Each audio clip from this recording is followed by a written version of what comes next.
There are people who seem to have been born inside a spotlight, as if the rest of the world exists only to form a backdrop for their confidence.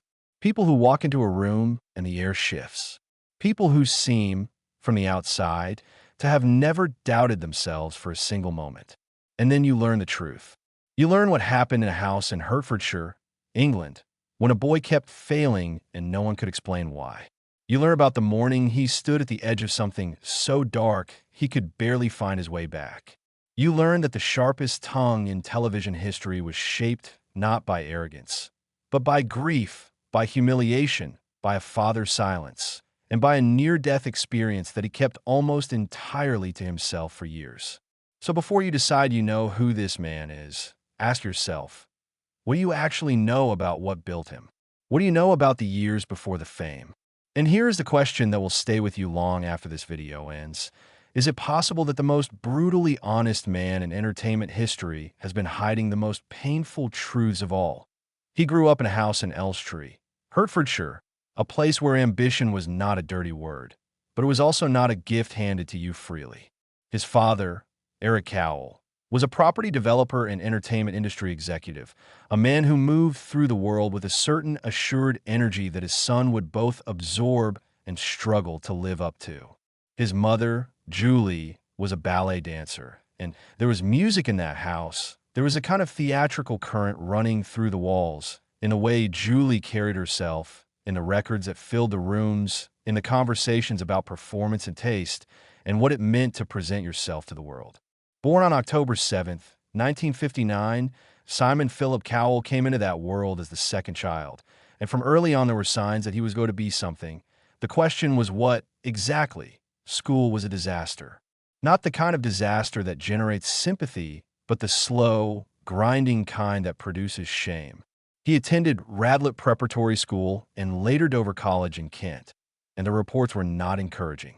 Teachers described him as disruptive, unfocused, resistant to authority. He was not academically inclined in the conventional sense, and in a system built around conventional measures of intelligence, that meant he was repeatedly told, in one way or another, that he was not enough. He left school at 16 with almost nothing to show for it academically. No qualifications to speak of, no clear path forward. For a boy who had grown up in a household connected to the entertainment world, who had felt the electricity of performance and possibility buzzing in his blood, this was a particularly stinging kind of failure. He was bright.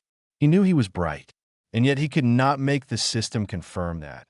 The thing about growing up in the shadow of a capable, successful father is that it does something specific to a child. It doesn't simply create pressure.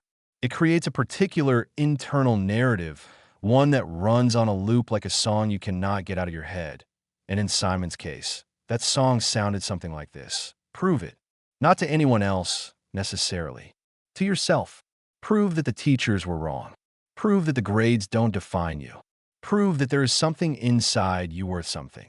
His father, Eric, got him his first job in the music industry, working in the mailroom at EMI Music Publishing. A mailroom. 17 years old, the son of a connected man, sorting letters and packages, listening to the music bleeding through the walls of a world he desperately wanted to be part of. It was humbling in the most specific way imaginable. But Simon Cowell, and this is something you need to understand about him, did not treat humility the way most people do. He did not sulk in it. He studied it. He watched. He listened. He paid attention to everything, to which records were selling and why, to how decisions got made, to what taste actually meant in a commercial context. That mailroom was a classroom, and he was finally, for the first time, a student who wanted to learn. But the real wound, the one that shaped the architecture of everything that came after, happened at home. And it happened slowly, the way the deepest wounds always do. His parents divorced when Simon was still young, and though he has spoken carefully about this over the years, the fracture ran deep.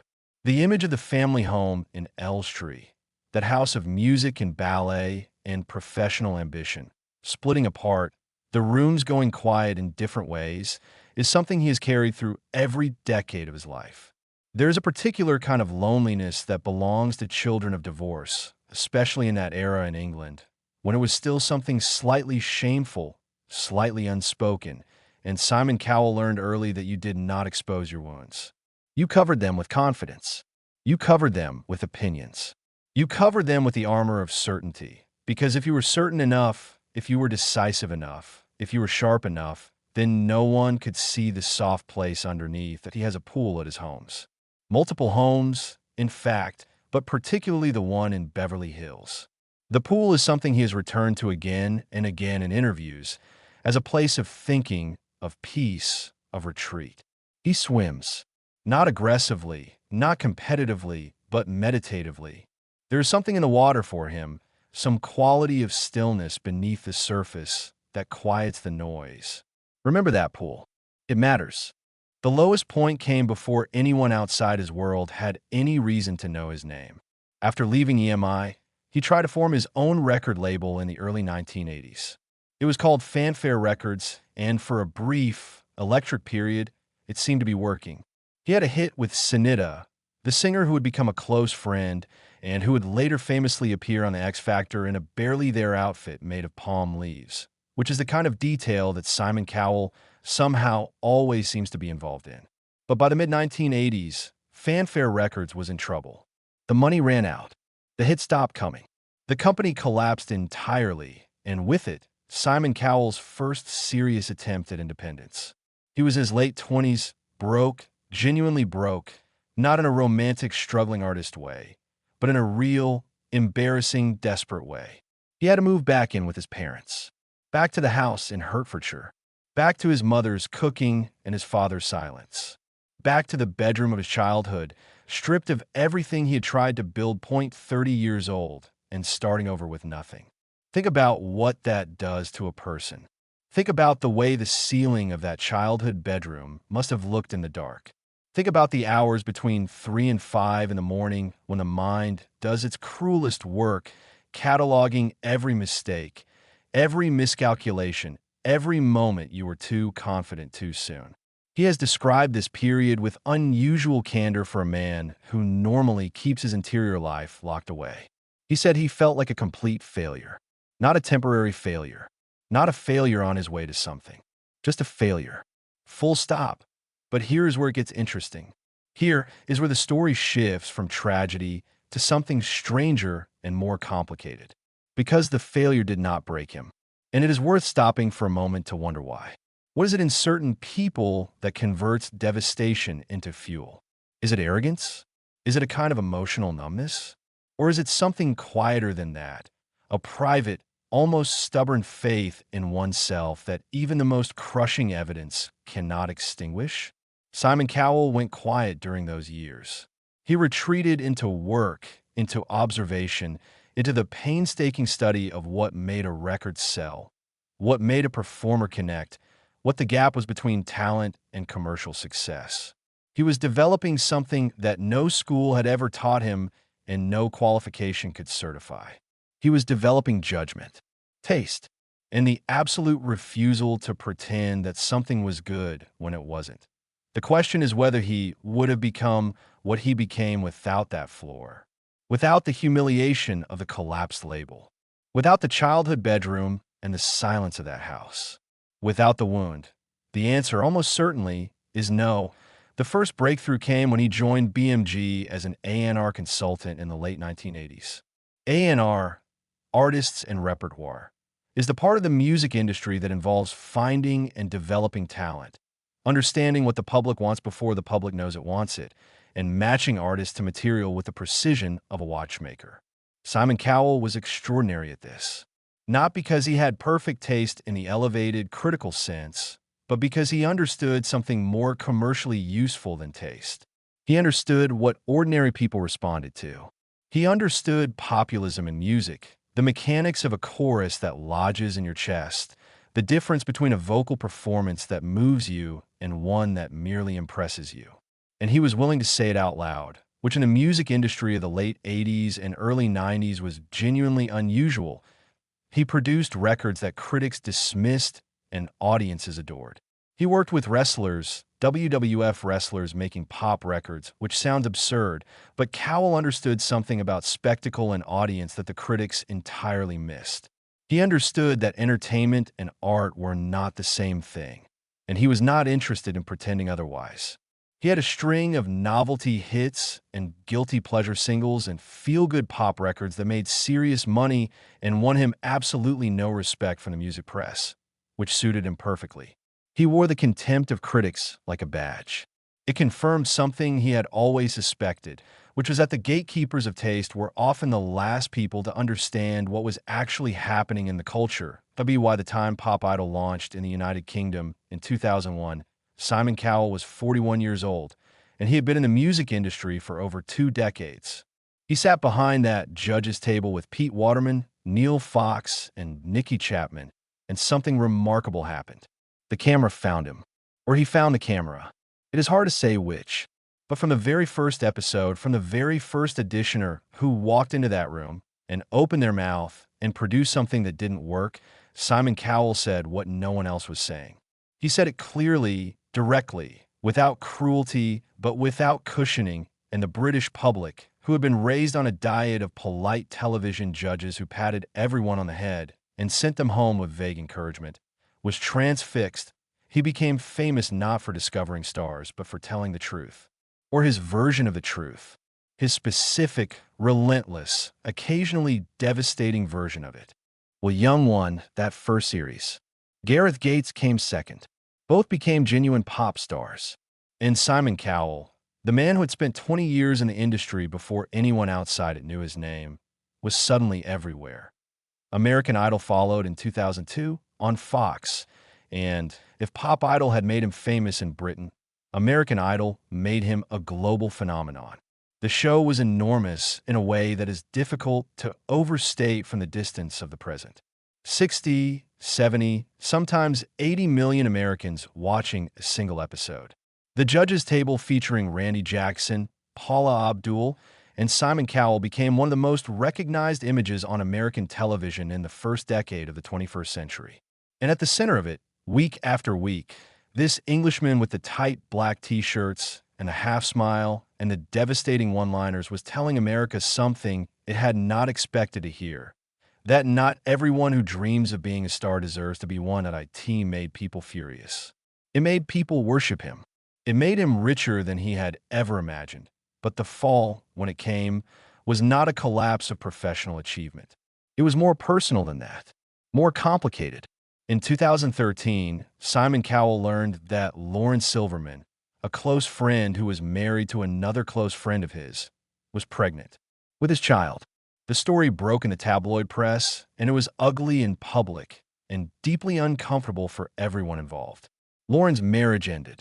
The friendship did too, for a period. And Simon Cowell, who had built his public persona on certainty and control, found himself at the center of a scandal that he had no press strategy to navigate. Because there was no version of the story that could be managed into something clean. He was 53 years old, and for the first time in his public life, he looked genuinely unsettled. Not in the rehearsed way of celebrities doing damage control, but in the real way of a person confronting consequences they had not fully anticipated. He has admitted as much in the years since. He has said that this period changed him. That becoming a father, because Eric Cowell was born in February 2014, and the name alone tells you something about what Simon was reaching toward. Rearranged his priorities in ways he did not expect and could not have planned for. The birth of his son Eric was the reinvention, not a rebranding, not a strategic pivot, a genuine, disorienting, heart-expanding reinvention of the kind that only parenthood produces, the kind where you realize that everything you thought was important is slightly less important, and this small, new person who has arrived into the world requiring everything from you is, in fact, the most important thing you have ever been involved in. He has talked about holding Eric and feeling something he didn't have a word for, something beyond happiness, beyond pride, something closer to astonishment, that a man who had spent his professional life judging others could be undone so completely by a baby, that the armor, the confidence, the sharp opinions, and the sharper tongue, all of it became temporarily irrelevant in the face of this new, overwhelming love. He and Lauren Silverman became a couple. They made a family. And Simon Cowell, the man who had famously said for decades that he had no interest in marriage, no interest in children, no interest in anything that complicated his professional focus, became a father who showed up. Not perfectly, not without struggle, but genuinely, deeply present in a way that surprised even the people who knew him best. Then came August 2020. He was at his home in Malibu with Lauren and Eric and some friends, and he was riding an electric bike on the street outside. He had just bought the bike. He lost control of it. He fell. He broke his back in multiple places. Not a small fracture, not a compression injury. He shattered vertebrae, and the surgery that followed was 6 hours long and involved inserting a metal rod into his spine. His recovery took months. He could not stand without assistance. He could not sit without pain. The man who had prided himself on never showing weakness, on never asking for help, on never being the person in the room who needed anything from anyone, found himself completely dependent on doctors, on physiotherapists, on Lauren, on his son, who was 6 years old and who would come into the room in the mornings and see his father lying there, and who would climb carefully onto the bed beside him and stay. He has said that Eric's presence during that recovery was the thing that kept him from going to a dark place. That the boy's unselfconscious certainty that his father was going to be fine, that absolute unclouded faith that only children have, was its own kind of medicine. He swam in the pool when he was strong enough.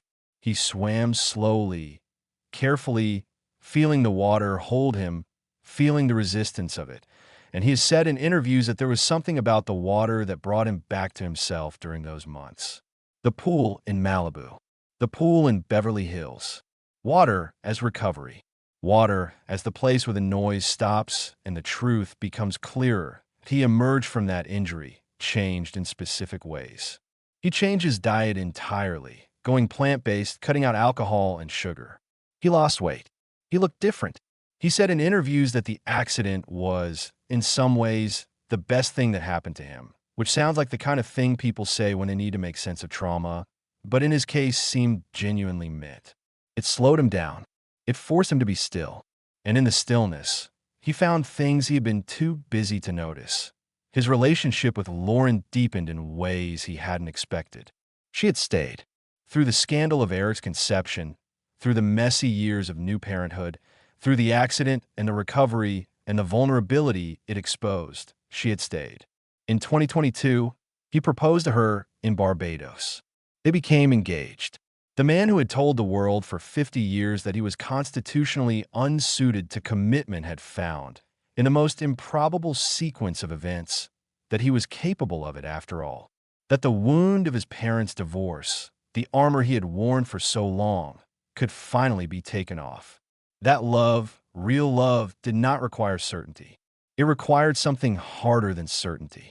It required showing up even when you didn't have all the answers. There's a version of Simon Cowell that the public knows, the televised version, the one in the black t-shirt with the arms crossed and a half smile and the devastating one-liner. That version is not a lie. It is a version of the truth. But it is not the whole truth. The whole truth is more interesting. The whole truth includes the boy who failed at school and reinvented the failure as education. The young man who built a company, watched it collapse, and rebuilt himself from the floor up. The man who turned brutal honesty into a global career while simultaneously hiding the bruises that made him that honest in the first place. The father who wept when he held his son. The patient in the hospital bed learning, for the first time in his adult life, to accept help. The man in the water. His legacy in entertainment is genuinely significant. He invented, or at least fully realized, a model of talent television that changed the industry worldwide. He discovered and developed some of the most commercially successful artists of the 21st century. One Direction, who became a global phenomenon from a series of auditions on The X Factor, represents perhaps the clearest example of his particular genius. He understood that the audience was the judge, not the critics. He understood that emotion was the currency of popular culture. And he had the specific courage. And it is a kind of courage, however uncomfortable it makes people, to say what he thought, regardless of who was in the room. But his legacy is also about this, about what it means to be a person, not just a persona, about the gap between how we present ourselves to the world and what we are actually carrying, about the possibility of change, late change, the kind that comes not from ambition but from love and pain, and the slow accumulation of consequence. That he turned 65 in October 2024. And there were parties, of course, there were always parties, there was always a production, but the picture that stayed in circulation afterward was a quieter one. Simon Cowell with Eric, who was 10 years old by then and who had his father's eyes. The two of them in the garden of a house that cost more money than most people could conceptualize. Yes, but in the photograph, just a father and a son, the way fathers and sons have always looked, regardless of the backdrop. Something unhurried about it, something at rest.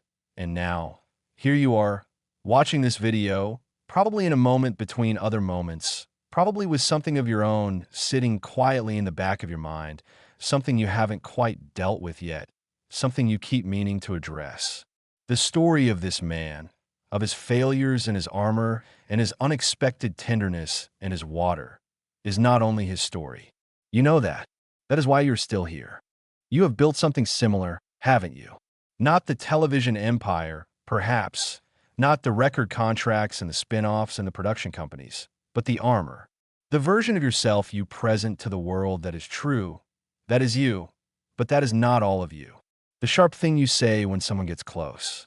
The confident thing you project when the inside of you is less certain.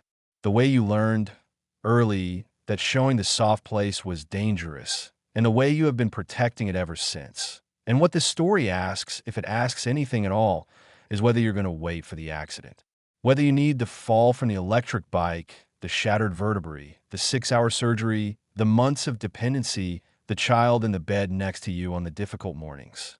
Whether you need all of that before you're willing to stop and feel what you are actually feeling and let the people who love you love the real version of you. The pool in Beverly Hills is still there. He still swims in it. And there is something in the image of a 65-year-old man who has judged everyone from world-class singers to screaming teenagers, who has been brutally criticized and brilliantly celebrated, who has failed and risen and broken himself and healed. There is something in the image of that man moving quietly through the water, just moving, just breathing, just being in the thing that holds him, that asks you something you might not be ready to answer. What is the water for you? What is the place where the noise stops and the truth becomes clear? And the harder question, the one that will stay with you longest, when is the last time you actually went there?